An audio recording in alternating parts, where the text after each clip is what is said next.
as we reflect together on the cosmic and tragic drama that has unfolded since Pope St. Paul VI promulgated his unquestionably prophetic document just over 50 years ago. As implied by the title of my talk, Living Through the Sexual Revolution, my assignment here is to turn our attention to what we might refer to as the facts on the ground, with an account of lived experience. Now, you might be thinking that this is sort of a risky place to begin. As we enter into a deeper reflection on the document, you might have been expecting us to begin with a more theoretical account of the profound truth embedded in it, and indeed we will get to that. But the fact is that the source of the Church's truth claims is not only revelation, but as Dr. Festigi has illuminated, they also issue from an encounter with reality itself, and from the miraculous capacity of human reason to arrive at the truth of things, a capacity that is itself a gift from God. The theoretical framework and truths so often expressed in more abstract terms in magisterial documents are themselves a kind of what John Paul II calls a kind of intellectual exploitation of literally centuries of sustained reflection on human experience, seen through the light of both human reason and through the lens given us by the revelation of Christ, who, as we know, came to reveal us to ourselves. Dr. Festigi has done an excellent job of clarifying what infallibility means and the infallible status of the teaching contained in Humanae Vitae. My task now is to show, as he did as well, that it is infallible not only because the Pope declared it so, but because it is infallibly true. The clue that we have discovered the truth is the joy that we feel in our daily lives. And this is an experience that we must acknowledge seems to be missing for most of those swimming in the toxic waters of our culture today. Humanae Vitae was and is intended to remind us that it is the truth that sets us free and therefore makes us truly happy. So when virtually everyone, from secular humanists to academics to feminists to the public at large, give pride of place to human experience, it seems timely now to give an account of mine. And so now we return again to the beginning, if you will, to show how profoundly Pope St. Paul VI captured the truths of human experience in his document. When Humanae Vitae was promulgated in July 1968, I was just getting ready to enter my junior year in high school. This is extremely hard for me to reveal. You can do the math. But we may as well, I know I look young, but I knew nothing of the controversy that swirled around the document at the time. Though it seems unbelievable in light of our contemporary context, I was blissfully unaware that anything like artificial contraception even existed, let alone that the birth control pill had only recently been invented, or that its use had even more recently been legalized. I was more or less a normal 16-year-old, at least what passed for it then, a diligent student and an athlete, looking forward to college. But I well understand now why throughout the world, the Catholic Church and those who think with her and listen to her are taking the time to mark the 50th anniversary of its publication. Because by the time that I got to college in 1970, everything had changed. It was there that I actually witnessed firsthand what the Holy Father's teaching was intended to avert. And although the cultural transformation that took place during that time is widely considered to have been liberating, I now recognize those events as the beginning of a new kind of slavery. When the birth control pill was introduced into the culture in the mid-1960s, it entered into an already sexually loaded atmosphere that had begun a decade before. People have forgotten now about the influence of Jean-Paul Sartre and his paramour, Simone de Beauvoir, who is, by the way, one of the matriarchs of second-wave feminism, and the pervasive presence of the mores of the so-called beatnik generation. Some of us remember that, right? Not everybody, but. Free love was already on the radar screen of most 20 and 30-somethings as the decade began. But it was still unaccompanied by the unfortunate, unintended consequences that naturally occur from having sex with one another. Women have an inconvenient tendency to get pregnant. When the first oral contraceptive became medically available in 1960 for the first time in history, we were medically equipped to cure the fertility problem. We were finally poised to remove the one remaining obstacle to unfettered access to sex without a penalty, or so we thought. There can be no real dispute that with the promulgation of Humanae Vitae, the Church was simply reaffirming what most Christians had pretty much always believed, that the unitive and procreative dimensions of the marital act are both essential to its meaning. But the Pope's teaching sparked a firestorm of controversy in a culture that thought it had, finally, taken hold of the forbidden fruit. People abandoned the church in its wake. Priests and pastors were afraid even to discuss the issue with those who remained. But it was a firestorm that blazed almost entirely beyond the consciousness of people like me. Young people, especially young women, who for the most part had no idea what was about to happen. I was born in San Francisco, and I went to college barely an hour's drive from the famous Haight-Ashbury district. Now, there's young people here, believe it or not, there are people who don't know what Haight-Ashbury means. Think hippie. Think really pretty girls with flowing dresses and flowers in their hair. Think sex, drugs, and rock and roll. Think free love. I guess you could say that I had a front row seat at the beginning of what we now refer to as the sexual revolution. I watched firsthand as the young women around me dropped like flies in the face of its onslaught. It was only later that I learned that the more experienced young men who lined up to watch the freshman girls arrive on campus actually competed with one another for who would make the most scores. They literally put notches in their belts to keep a tally, placing bets on who would win the game. But it was not a game, not for me, and not for the young women around me. We had entered into college full of hope. For many of us, that hope lost its sheen in the meaningless sexual encounters that lay in wait for us. The first indication that one of my dorm mates had done it was most often morning after tears, followed soon by a kind of despair, as it dawned on them that the young men to whom they had given themselves had no intention of calling back. The second was the heavy sense of desperation that filled the halls of the dorm as we all waited with bated breath for someone's menstrual cycle to begin. When it did, there was usually some kind of party. When it did not, the girl just disappeared. Abortion on demand, the one thing remaining that would ensure complete sexual freedom, was still out of reach. But it was just no longer made sense to say no to young men so intent on their desires. At least it didn't make sense to them. The advent of the pill had opened the door to sex without consequences, apparently even if you weren't taking it. Or such was the assumption. Most of us didn't really know yet that one simply needed to visit the campus clinic and procure a prescription for those magical birth control pills. It had all happened so fast.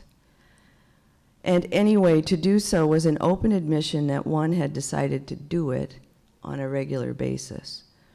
And at least at first, that was a hard step to take. It gradually became clear that almost no one was likely to acquire a steady boyfriend. The men were looking for conquests. The women took their chances on every date, and every date brought with it the same tussle, more recently publicized as the Me Too phenomenon. No, yes, no, no, yes. Until finally, one by one, the women, exhausted, surrendered. Now, admittedly, there were women who seemed to thrive in this situation. They had somehow adapted to the new norm with ease, often helped by older sisters or even parents. Somehow they had gotten the hang of how to look at sex as just another recreational activity. Without guilt or fear, they smoothly adapted their dress and their politics to a lifestyle that delighted in sex, drugs, and rock and roll. They would variously fascinate or horrify the rest of us with their stories of sexual exploits and narrow escapes as they tried to navigate the complexities of multiple partners and encounters with unexpected night visitors, or sometimes the jealous other woman. In keeping with the tenor of the times, some were distinctly Marxist in their outlook, angry ideologues intent on achieving some kind of parity with men. Others were simply enjoying themselves in their newfound freedom. I admit that there were days when I felt a distinct envy of some of these women. Life seemed so easy for them. They appeared to be unencumbered by any worries about the future and seemed so confident in their unassuming sophistication. I did try on the persona for a while, but it was simply not a good look for me. I just couldn't make those flowers stick in my hair.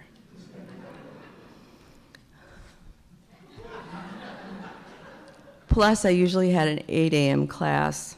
Sometimes I was the only one who showed up. Though I was Catholic, I knew nothing about Humanae Vitae or its teaching. It simply was not on my radar screen. I was at a public university, and it never really came up. I have no recollection of the priest at the Newman Center ever mentioning it, nor do I remember the priest at my home parish preaching about it. I certainly knew what sex was, but had little experience of it. What I did know for sure was that it was darn hard to get a date those days, unless you had somehow hinted that you might be ready to or willing to go all the way.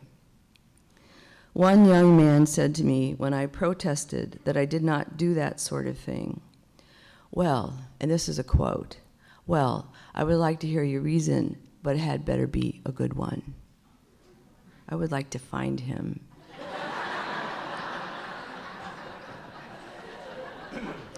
We don't have time for laughing. I remember feeling panicky. This is the point. I remember feeling panicky as I realized I actually wasn't completely sure why. I did not know how to explain my reasons for saying no to his demand for sex. It was just an instinct, really, for which I had no coherent explanation. But I was fairly certain that to tell him that my mom had told me not to was not going to fly. After all, he had taken me out for a nice dinner. It is a story that repeated itself in one way or another throughout my first years of college. The men might ask you out, but there was a price. And if you were not willing to pay it, you were at risk of being labeled a tease or frigid or hung up or just being lonely. One young man pursued a close friend for almost an entire year. She was absolutely head over heels in love with him, but steadfastly resisted his advances while trying to maintain the relationship. He swore to her that he loved her and promised fervently that he would never hurt her. Finally, she succumbed. He never spoke to her again after that night. If he happened to walk by her in the quad, he acknowledged her with barely a nod. She had been used, and she knew it. It is actually hard to say now who was the perpetrator and who the victim in all of this. We were all very young, and like all young people without fully developed frontal lobes, our judgment was not surprisingly impaired. The natural desire for intimacy is an ineluctable feature of human existence. Young men and women have always tended to mistake sexual attraction for love, which is generally why they need adult supervision. And so at the end of the day, we were all complicit. And once we all agreed to it, there was nowhere to go except exactly where we find ourselves now, in a state of total confusion about human relationships. If we had only given it a moment's thought, we might have realized that this could have been predicted. Oh, but wait, it was predicted.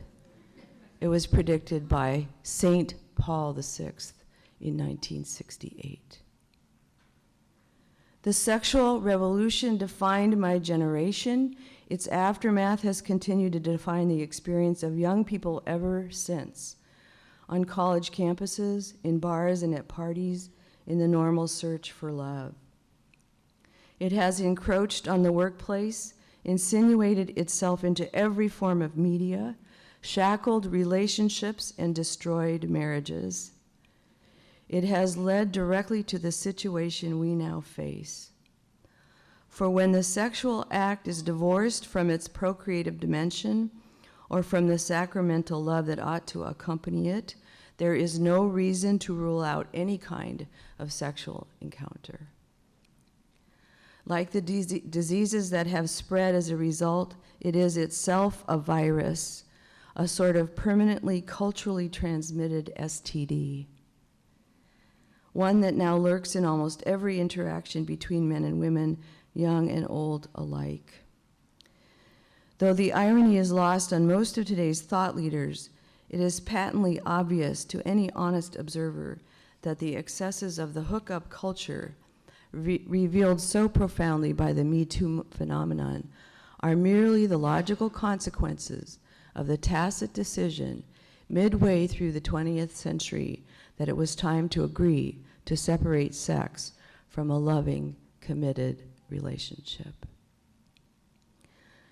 Unfortunately for me, it wasn't until years later that I encountered in any real way the teaching of Humanae Vitae and the work of St. John Paul II. In Love and Responsibility and the Theology of the Body, I found too late the language I ultimately had to work out for myself.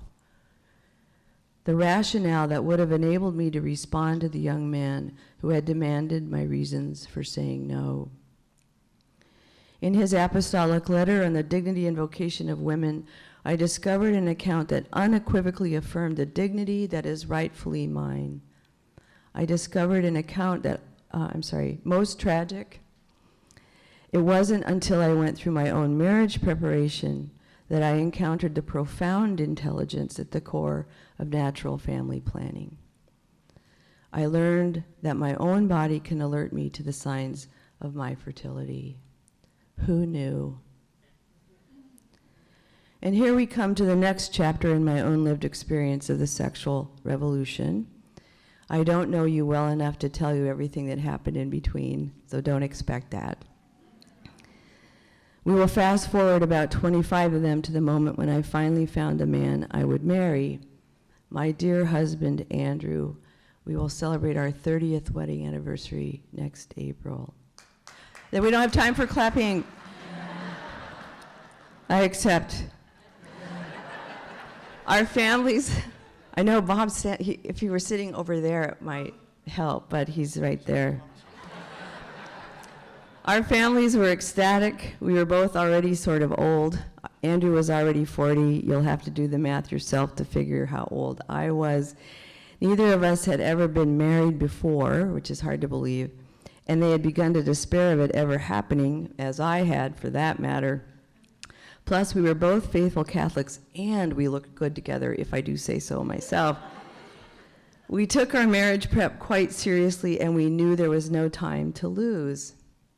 We relied on natural family planning from the start. Andrew said he wanted 6 kids, and that was fine with me, though I suggested we should maybe just start with 1. But I do admit I longed for the happy chaos of my own childhood and pictured food fights and crazy family vacations. It was not to be. I've never spoken about this publicly before. It took us a while to figure out that it wasn't going to happen. But once we did, well, the grief I felt, and you can see it's still with me, we felt would be impossible to describe. It was surely harder on me than it was on Andrew. I was inconsolable. The regret I experienced was beyond description. But the weightiest sorrow came from the acute awareness, one that many women report who go through the same thing, of a palpable and deeply organic sense of something irrevocably lost and permanently missing. Though the story isn't over and it actually does have a happy ending, I have to say that this has become an actual persistent ache in my being, one that almost 30 years later has not gone away. It is something that is with me just below the surface every moment of the day. It is extremely painful for me to speak with you about this today, but speak about it I must. For I know I serve as the proxy here for my entire generation, and I am responsible for bearing witness here to the real facts of this situation. How I wish someone would have pulled me aside in 1970 and helped me to understand the danger my generation and I were in. Where were the priests, the ministers, the adults then? They were either silent, afraid to preach or speak out about it, or applauding from the sidelines, regretful that such a revolution had come too late for them. Had I known then what I know now, about my body, about my dignity as a woman, about the meaning of truly fruitful love, how different my life and the lives of countless young women who came of age in that era would have been. To all the young people in this room, and on behalf of all those who have led you to believe that your happiness will be found in meaningless sexual encounters, I offer my deepest apology. And the only thing that I really have to give, a firm commitment to bear witness to the truth in the here and now. It is simply an illusion to think that an entire generation, entire generations of women can make a practice of interfering with a perfectly healthy capacity for conceiving and bearing children, whether that be through a pill, an intrauterine device, or a patch, and expect that when they are finally ready for a child, they will be able to get one. We will talk at some length this afternoon about the consequences of the contraceptive agenda that is scorching its way through our homes, our communities, and our psyches. Let me just mention a few facts right now. Did you know that a 30-year-old woman who has been taking birth control pills for 10 years has, as a direct result of that daily dosage of hormones, the womb of a 40-year-old woman? Think about that in connection with the fact that children as young as 10 or 11 are engaging in sexual activity, and so mothers, afraid their 12-year-old daughters will get pregnant, are introducing them to the pill on the tragic assumption that they will probably be sexually active. Indeed, pediatricians, not gynecologists, are recommending that they get the HPV vaccination to protect them against cervical cancer, a disease that we know results, at least sometimes, from sexually transmitted diseases, while at the same time the CDC reports with alarm that the rate of sexually transmitted diseases has now reached epidemic proportions. What have we done? Now, I'm not sure if you've heard about it, but there is a move afoot in Rome, mostly by highly placed theologians at this point, to reverse or soften the teaching of Humanae Vitae. I am here to tell you that this would be a travesty of the highest order, a complete betrayal of women in particular, and would remove the last bastion of resistance to a culture in the throes of a kind of sexually charged hysteria. But a reversal is contemplated in spite of all the data, in the face of every indication, as we will see this afternoon, that the contraceptive mentality that permeates our culture has led not to the liberation it promised, but to a situation in which men feel justified in demanding sex from women who no longer feel equipped to say a simple no. Even the women it was intended to liberate are reporting what economists refer to as the paradox of declining female happiness. You should laugh at that. It's okay, you don't have to obey me. But to describe that as a paradox is laughable. Women have achieved many things in the past 50 years, but the freedom to engage in meaningless sex cannot be included in the list. And this leads to the final chapter in my story. Andrew and I came to accept our situation, of course. We did look into adoption, but it was surprisingly expensive and seemed so complicated. It was just beyond us at the time. I began to consider going to graduate school, thinking that perhaps God had something else in mind for me. Life moved on as it does, and we did as well. Eventually, we settled into a sort of unspoken peace about it. But let's fast forward again a number of years. I am now in the middle of my coursework for a PhD, commuting back and forth to Marquette, thinking I'm on the right track, and suddenly things got dark again. I had this strange, sudden epiphany. I know this sounds ridiculous. I suddenly realized we didn't have any kids. That is kind of funny. It's all right if you want to laugh at it. It was like I woke up one morning and we don't have any kids. I mean, how did this happen? And the feeling of a privation, of something missing that should have been there, like someone who still senses a lost limb, arose again with a force that was so strong that at times I felt I couldn't breathe. I would see moms march into church, their kids in tow. To me, they all looked like they were triumphalists, like, these are all my kids. Sometimes they took up an entire pew. I would notice moms and dads in public somewhere. The sorrow I felt was almost overwhelming. We went to a church where they gave out roses on Mother's Day to all the moms, and I would cry because I couldn't have one. And then one year, Andrew went and got me one, and I just cried all the more because I didn't deserve it. I was really confused. I thought it was doing the right thing by pursuing a doctorate. I had indications in prayer that it was, but by now we're really old, right? Adoption is sort of off the table. So I started to pray. I said to Jesus at holy hours, Mass, wherever it occurred to me, Jesus, if you send me a baby, I'll take it. I don't know what you want me to do. If you send me a baby, I'll take it.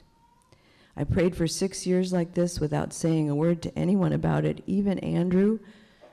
And then one day, the phone rang. We were not on any list. The young woman whom I'd met briefly years before, for some reason, thought of me. Hello? I said. The woman on the line was the mother in a family we knew from a distance. Hello, she said. I'm calling because our daughter is pregnant. And yes, I said, I know why you're calling. That's how it went. Hello? Our daughter's pregnant? Yes. Silence. Okay, she said.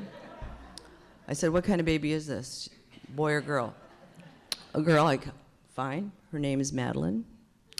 Because the night Andrew asked me to marry him, I said there was just one condition, that the first girl needed to be named Madeline. So this was June 22nd. Maddie was born August 9th.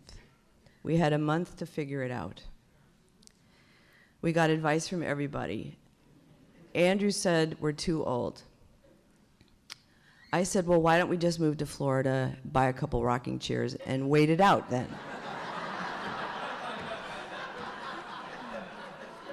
Our priest, our pastor said, Deborah, I think you're too old. You should find some other outlet for your blah, blah, blah, blah. I said, okay. Well, I said, everybody, okay, if we're going to say no, you guys are going to have to explain this to Jesus, because he is going to say to me when I get to the pearly gates, hopefully, hey, our records here show that we sent you a baby you'd been praying for, and you said no. What is up with that? So one night, Andrew convinced me I was too tired. I mean, I was really tired. I'm going back and forth and writing paper after paper after paper after paper. He said, we're too old. You're too tired. I said, okay. We called him. No. The next morning I woke up, he said, I'm not going to tell you what I said. I can't say that in public. I said, that was the wrong decision. I felt like I was in a black hole. And I mean, I could tell right away it was a permanent one. It was going to be a permanent one. I called him. I made him come home from work. We went back. We went to called up the family, said, hold on. We went back over, and we had a conversation, and then we went for a walk, and Andrew said, okay, we went with my instincts yesterday. Today we'll go with yours. And I'm here to tell you, any young woman in this room who is not sure about having kids, the pros and cons are irrelevant. There's no list you make, should I, should. There is a calculus that I experienced that goes on in your body, and you know that you cannot, would not ever turn down the gift of life. And for those of you that have seen Maddie, I thought about bringing a picture of her. Maddie is like sent from God. There is no question about it. She has changed my life. And here's what I learned. I did not know that you could love someone that much. And I did not know that love is not finite. I figured once you love somebody, that's kind of it. No, it grows. I can see now, your heart is like this big when you have your first one, and if only I had the 6 we'd pictured, I wouldn't be able to keep it inside of my body, right? Love grows to expand, to include all of humanity, because every woman in this room has potentially the capacity to carry all of humanity in her womb. It is our gift, whether motherhood becomes physical or spiritual. I have learned that children are their own gift. They are given to us in every case, whether through natural birth or adoption. They are a gift, one that causes us to finally grow up, because their appearance actualizes potencies we don't even know we have. Children propel their parents on their own way back to the source of all life. It is not an achievement to think of children as a choice, a burden, or a commodity.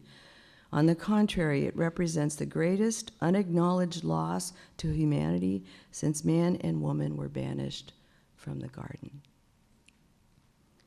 So what lessons might we take from all of this? What is the truth that needs to be spoken in the here and now? And here is what I think.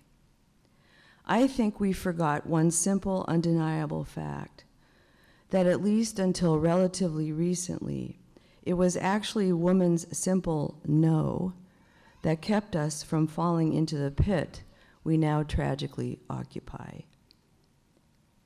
Because we had not raised it to the level of a conscious principle, we lost sight of the fact that literally for centuries, woman's no to the sexual demands of man outside of the marital union has actually served as an antidote to all of that. Only animals have sex without thinking about it. And it is woman who knows, if only inchoately, the significance of that often instinctive refusal. They know it for what it is, an act of self-preservation. In fact, it is this very refusal that invites man into a deeper reflection on who he is. It is because women say no that men must confront their often disordered desires. Without this no, men are held captive by their instinct. And I'm not talking about all the men in this, I'm talking about all those men we read about in the paper.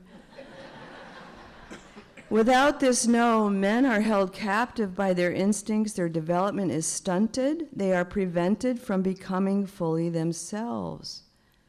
They are stuck in an endless childhood, driven by the wish for instant gratification, unwilling or unable to grow up. But when a man hears no, that is to be saved for marriage, he must turn inward and ask himself what it is he really wants. He is called then to make something of himself in order to earn the respect and commitment of his beloved, and thereby prepares himself for the tasks ahead, to provide for and protect his family, to contribute to the common good of his community and of the nation. But these days, instead of turning toward a life of commitment and virtue, we see young men who still live in their parents' basements, playing video games or hanging out with their friends or drinking in bars hoping to score. They have lost their way because women lost theirs. Though ridiculed by many as mere sexual repression, woman's instinctive refusal or instinct to refuse the sexual advances of man is in fact a reflection of a profound wisdom held in the deep recesses of her very being. It issues from the aquifer coursing through every woman's body. It is a knowledge that manifests in every sexual encounter, wanted and unwanted. Men, especially men seeking the heroic virtue characteristic of authentic masculinity, can and do understand this intellectually. Contrary to popular opinion, men really can learn to govern their appetites in the name of what is holy, and many do. Indeed, the evidence of the masculine genius is all around us. It has built and sustained civilizations, created systems of law, government, education, protected all of us in times of war and natural disasters. Men serve their families and their communities in countless ways, and for this they should not have not our scorn, but our gratitude.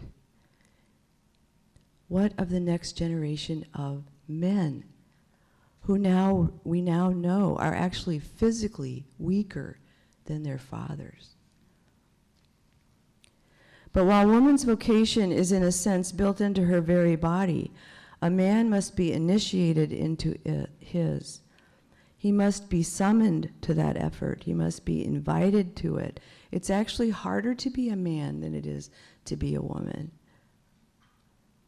A man simply cannot know the full meaning of the sexual act as a woman does, for it actualizes a potency that only she possesses. It was and still is, whether they admit it or not, women who understand what is at stake in their simple yes or no, women who understand, often in a completely pre-verbal way, something about sex that is organically unknowable to men, that it is her very own selfhood, along with its life-giving potencies, that are on the table. For the truth is that all of humanity has no choice other than to pass through the womb on its way to its human destination. Every woman contains within herself, at least potentially, all future humanity. It is this inchoate, hidden understanding that is now laughed at by those who unaccountably have won the right to tell everyone what to think. There are literally thousands of young women who have struggled since the onslaught of this revolution, who continue to struggle now to overcome their natural instinct toward modesty and their predisposition to decline male advances outside of a committed, loving, marital relationship. Though many women are still secretly hoping for a steady boyfriend, many more are on their way to finally replacing that instinct with their own now hyperactive libido. Women are finally on the verge of the liberation they were promised so many years ago. They are trying hard to accept that to be free means to have the right to be free of even the desire for a relationship. If they keep at it, maybe women will finally accept that isolation is the goal, that commitment is for fools, that children are merely a burden or a commodity. Woman in her heart of hearts still seeks relationship. She has become confused by today's definition of freedom. Now, real freedom means the freedom to refuse something already given, the gift of who one actually is. But here's the problem. What happens if women, the bearers of life, finally accept that the ideal way to live is to model their lives on the pattern suggested by the impulses of a 16-year-old teenage boy? The contemporary sexually active woman may not grasp the source of her discomfort or her bitterness, but it is not hard to comprehend. For the fact is, the hookup culture and meaningless sexual encounters are more destructive of women than they are of men. It's destructive of men, but it's harder on us. I'm running out of time, so I have to summarize a bit. But I would say that man's fundamental orientation is an external gaze. He faces outward. His seed literally leaves his body, right? The objects of his attention, the types of activities that engage him. He's literally turned toward the world. This is not so for woman. Woman's gaze is toward the internal. She bears everything on the inside. Who women are, from the design of our bodies to the things that concern us, to the life of the child we have the capacity to carry, all this is immanent, hidden. It is the inner life that catches our attention. What simply must be understood is that for a woman, the sexual act is an invitation to the man, or at least an agreement, to enter inside her, to enter into her very being. Sexual intercourse is an actual penetration of woman's inner self. When not accompanied by love and commitment, it is an act of pure, unadulterated theft. A theft that is permanent, of something that cannot be retrieved. She will not recover when she is used for the pure pleasure of it, no matter how hard she tries to feel whole again, for she holds within herself the memory of having been entered and of what was lost. To those who are ready to rethink Humanae Vitae, I offer this undeniable truth. It is woman who holds the union of the procreative and unitive dimensions together in her very body. In some silent, organic way, she grasps the truth of John Paul II's claim in Love and Responsibility that the sexual act is man's participation in the very transmission of existence. And because this transmission travels along the axis that links heaven and earth, it has the force of an electrical current. Deny its nature, and it is like trying to grab a power line. Come too close without the right formation or without the right intention, and there will be a short. Human sexuality is at the core of man's essence, which is why the serpent never tires of meddling in it. To those who are ready to rethink Humanae Vitae, or to those who could care less about it, I say, unless we acknowledge what is truly at stake here, the tragedy we have witnessed will play out for yet another generation. Unless and until woman's full destiny, not apart from her natural capacity to nurture life, but inclusive of it, is seen for what it is, our world will always be populated with one generation after another of permanently adolescent males and wounded women.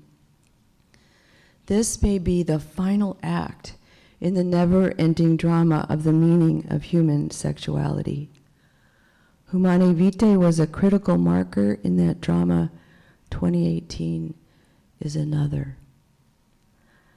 We let go of the rope then. All of us here are responsible for picking it up again and tugging with all our might.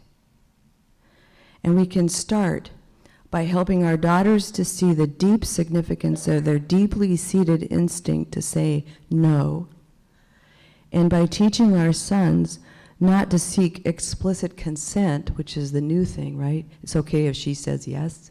It has to be in writing now or something. Not only to respect that no, but to never even ask the question. It should be clear by now, given what is going on in the church and in the world, that the stakes are very high. It should be clear by now that we are fighting principalities and powers that transcend the daily legal or political struggles of our society. Humanae Vitae is infallible because it is infallibly true. The future of our children, and indeed of human civilization, is in our hands. Saint Catherine of Siena, pray for us. Thank you.